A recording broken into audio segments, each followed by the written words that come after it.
It's time to turn down the noise and tune in to News You Can Use, the show that gives you a quick insight into the latest twists and turns in healthcare news, where every diagnosis comes with an order of side-splitting humor. Your hosts are Dr. Nick, a longtime host, innovator, and healthcare wizard who can prescribe a digital dose of innovation to cure even the most ailing operational inefficiencies. And Dr. Craig Joseph, the healthcare guru who can diagnose both patient and software glitches with equal precision, making sure hospitals run smoother than a well-oiled robot doc. So buckle up, because we're diving into the ER of excitement, the ICU of irrationality, and the waiting room of wacky wisdom. Now here's Dr. Nick and Dr. Craig.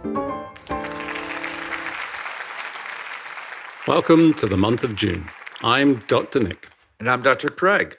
This week, we'll be dissecting the latest healthcare news, unraveling twists and turns, and trying to make sense of some of the debacles. Just remember, life's a lot like a breaking news story. Unpredictable, often absurd, and occasionally leaves you wondering if it's all just a cosmic prank.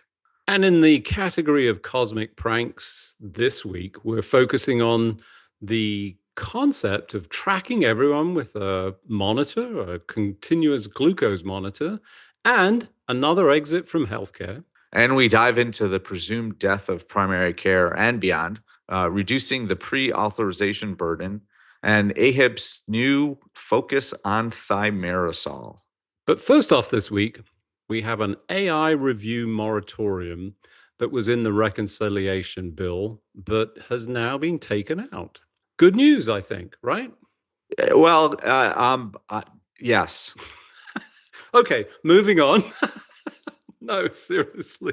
So, well, let's talk a little bit about what this, Yes. what's the idea? This what was it? Yes. the big beautiful bill, as it's called by I some. specifically called it the I know, but reconciliation bill. everyone knows. And that was the one win for the Democrats. Did you not hear? They got did. that term removed. They did. Yeah. So getting back to what everyone's calling it and knows it as is that other thing.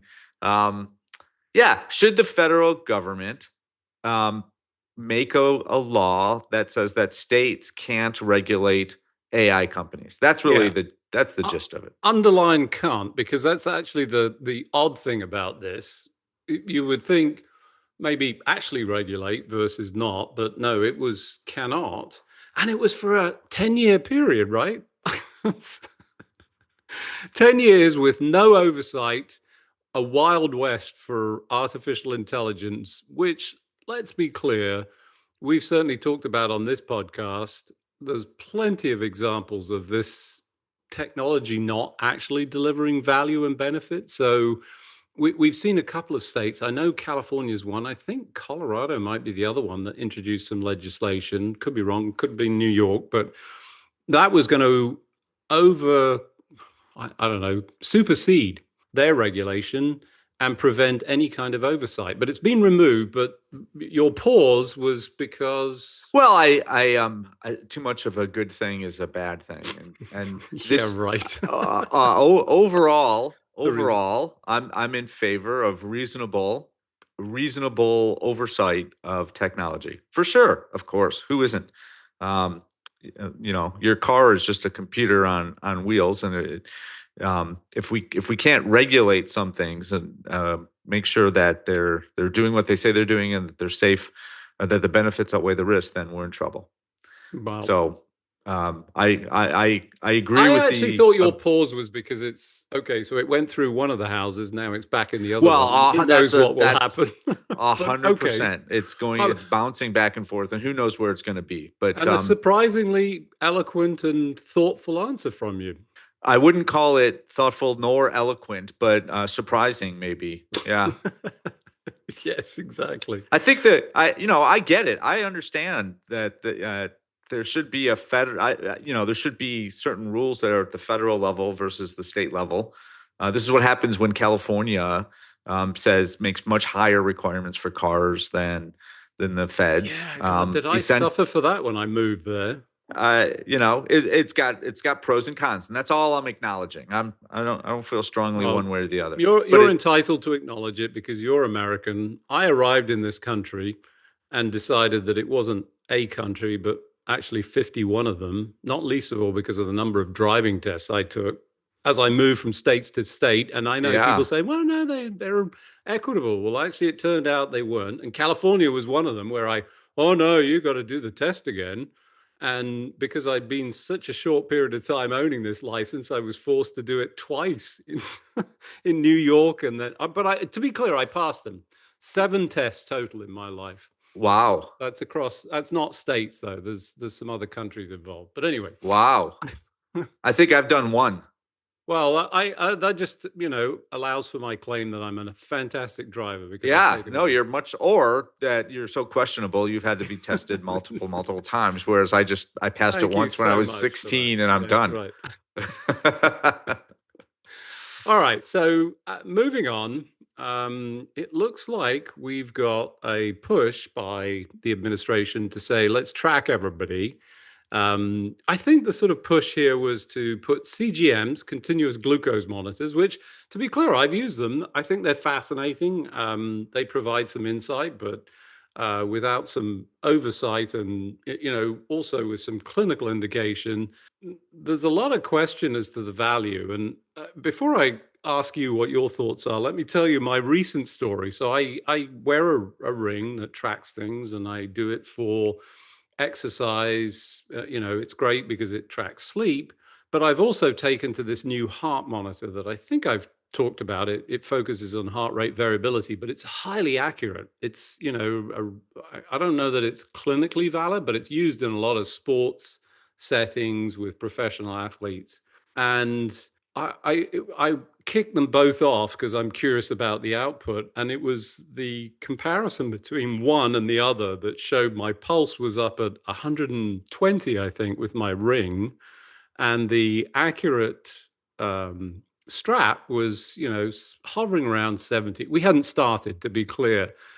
And that's a big difference. And if you're slapping these things on with no, I'd look at 120 and go, wow, I'm getting some serious exercise, and if that's my resting heart rate, I'm in serious trouble, which raises the big question, how much value is there in putting all this? It can influence behavior. I've certainly learned from the CGM, but not seeing the value across the whole of the population, except maybe for the CGM manufacturers.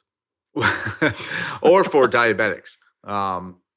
Because now they can get them lower cost, you mean? Well, I'm just saying in general, it's amazing. Absolutely. The technology is amazing. Clinical core. Correct. Yeah. For people who absolutely need to regulate their insulin because they do so externally.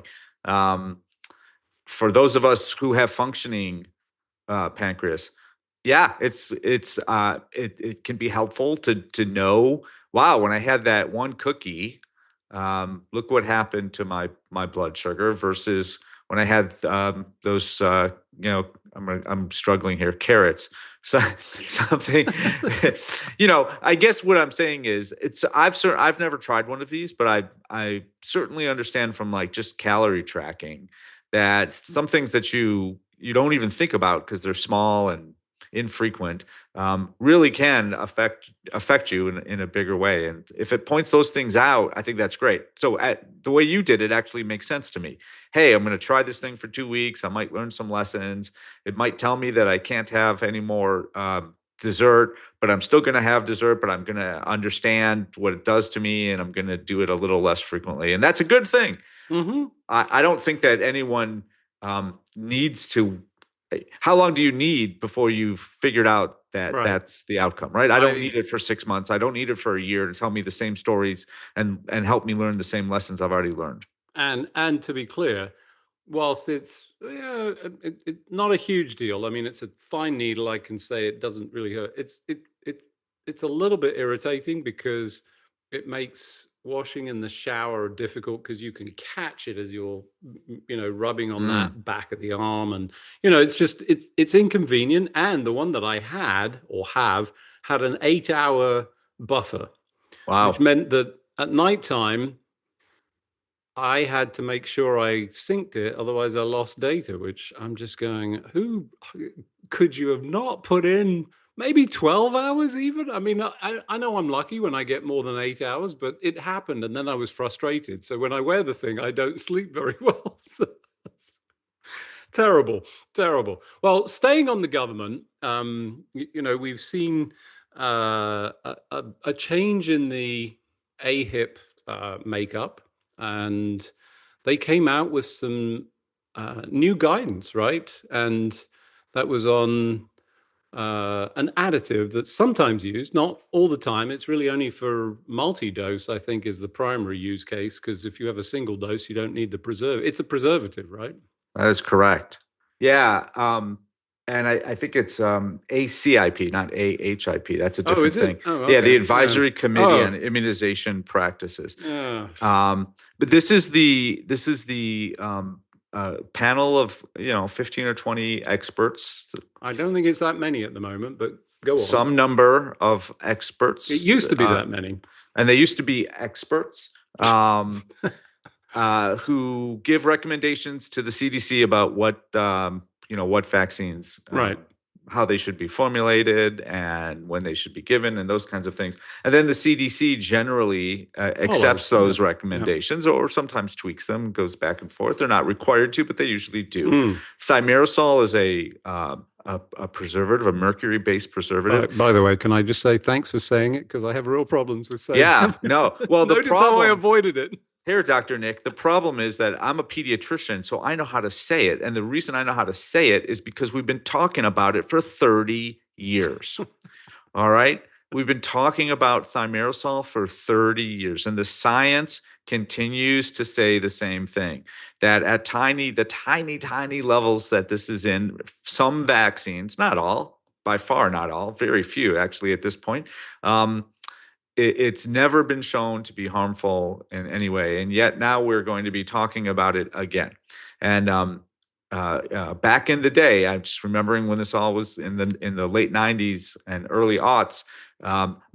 Several manufacturers said, "Fine, we're not going to use it because it's just too controversial, even though it's been shown over and over and over again to be safe." And to do that, as you mentioned, just instead of having 5 doses in one little ampule for the flu shot or any of the others, they would just give individual. That there's just one, and so you didn't need, to your point, you didn't need any form of preservative. So, it's a head scratcher, because this is science that it's been all over the world that we know is kind of settled, and now we're opening up this can of worms again. And people think, well, hey, when COVID happened, people said science, and it turned out not to be. And my response to that is, well, that was science, right? Like, hey, this is what we know now. We're doing studies. Oh, guess what? We've now learned something, and what we thought a year ago is no longer true. This is 30 years, and so. Yeah, it's kind of disappointing to be talking about thimerosal. I'm sorry that I even know how to pronounce it. Well, I'm just going to say the science has been in for a lot of time. It's just a little bit disappointing that we've moved to reopen an investigation that has no validity based on the data. But there we are. That's where we're at. We've seen a recent exit from healthcare. That was Best Buy, that jumped in with lots of noise. They bought a company, I think it was Better Health. It was set up by a wee Scot from Scotland. And now they're out again. And they took another, write down of money that was invested. Surprised? I shouldn't be, but I am. Oh, I come was. on. I was. It's I know a Because little you bit went to their conference, that's why. I did. I went to I call it a conference. It was, I don't know what it was, but Best Buy Health put on a couple days where they had their customers kind of talk about what they're doing and how they're doing it, and it actually made sense. The story made sense to me. Hey, why would Best Buy, a consumer-facing tech company, be interested in healthcare? And the answer really all started with their what's the word I'm looking at? It's not a Genius Bar, but they're Oh yeah, the Geek Bar, geeks, the Best Geek Buy Squad. geeks, Geek Squad. That was the word I was looking for. Hey, I even had the domain Health Squad. I thought I was really smart, but it never. that was made it. good. Yeah, right. That was good. Yeah. Hey, Best Buy is out where the people are. Right. They have stores everywhere, and they have a like group Walmart. of people. Yep. Well, not as And much, but CVS and yeah, they're out there. Oh, sorry, I'll shut up. You're referencing others that have struggled with healthcare. Yes, I get your reference. I do. I get your reference.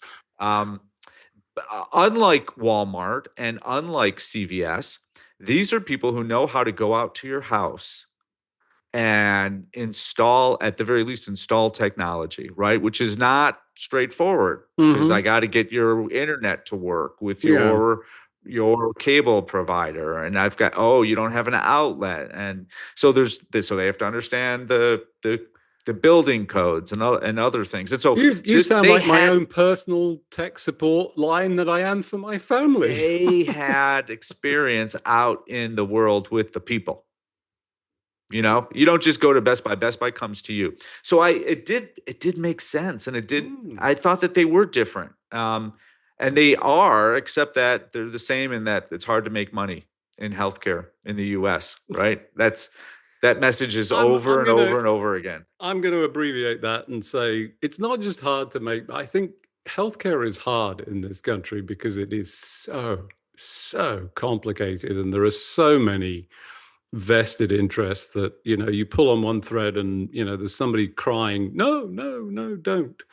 All right, so to close this out, any predictions on who might be the next one to jump into this space? I'm gonna suggest perhaps Lululemon, Under Armour. Oh no, wait, they've been in.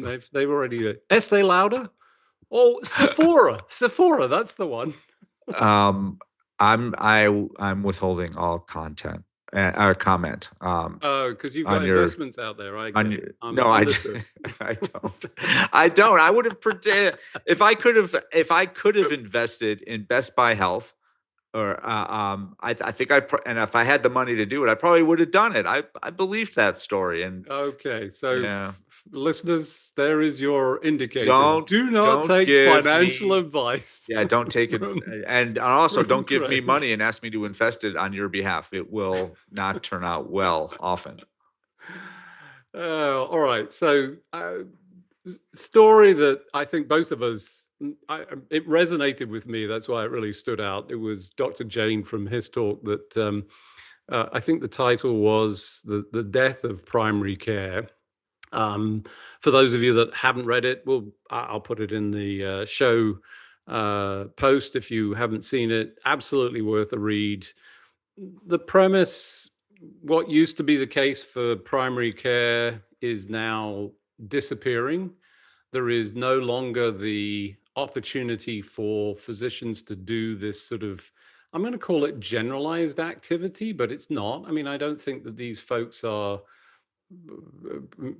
across the whole spectrum, but, we were doing lots of things, and it resonated with me because it reminded me of my training. I was doing all sorts of things that these days, I talk to relatives that have been through this, and I'm shocked at how little they've done relative. I feel a bit like the jack of all trades in some respects because I got to do all of these things, but we're losing all of that, and it's disappearing. And it seemed like it was just the premise, not just for family healthcare, but for other specialties. I'm going to point at pediatrics, and I know that's close to your heart. I wonder what your thoughts are, and maybe others.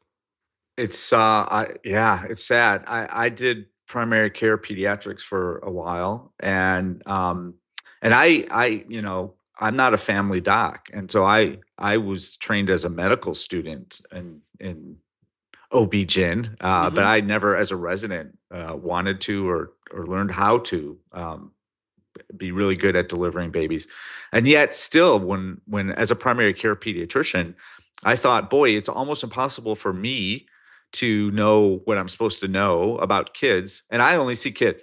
And then I look at people that do med peds and family practice, and you're supposed to understand everything about everyone all the time and do procedures, and Right. and that's a lot. But it's things are changing, and it's really hard to maintain primary care. And I, this article that they referenced was written as an obituary to primary care, which I Yeah, thought was it was. I thought Yeah. that was kind of smart and fun.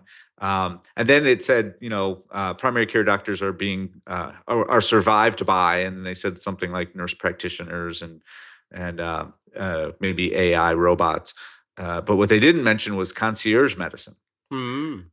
which I think is actually that's the only saving grace at this point, is if you're willing to pay a doctor or a small group of doctors, mostly a doctor, an amount of money every month or every year for the privilege of being included in their panel, then you get certain rewards, and those rewards are what primary care was 30 or 40 years ago.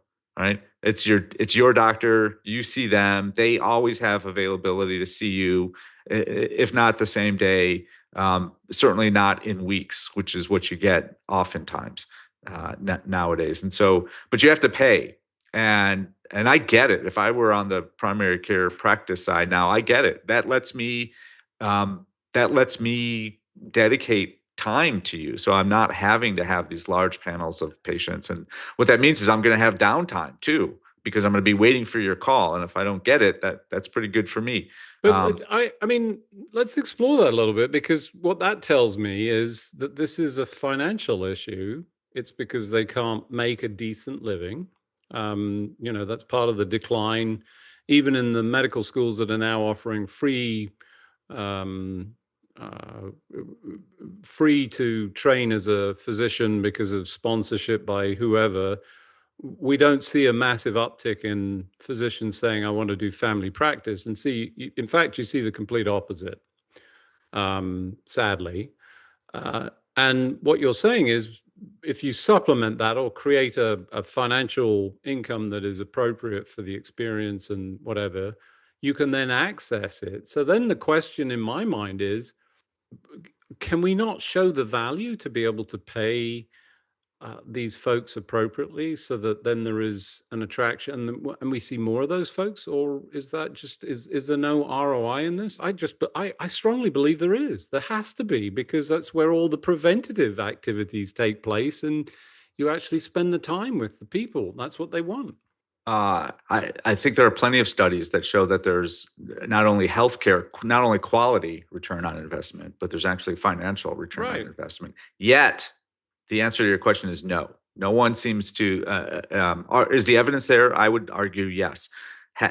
However, it's hard. It's just, how do you run a practice where the reimbursement is so low? Mm. And that's the question. And so it all comes down to, again, in our healthcare system, in quotes, air quotes for system, it's mostly not value-based care. It's mostly fee for service.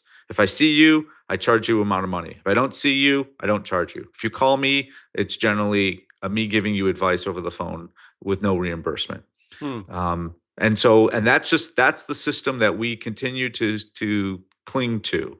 And in that system, proceduralists, people who do operations and do studies, their reimbursement is far greater, and that's just it. And me spending 30 minutes with an angst-ridden teenager who's can't function because of their anxiety, is reimbursed almost in no way, right? And so, yeah, that's the only way that people are making it work, is by switching to concierge medicine and just charging you. So other specialties are going to go that way, do you think? Outside of primary care? Yeah, No, because there's nominated. Well, I didn't nominate, to be clear. I'm not in favor of any of this. Let's make that very clear. I think it's an awful development, but pediatrics is, similar or not?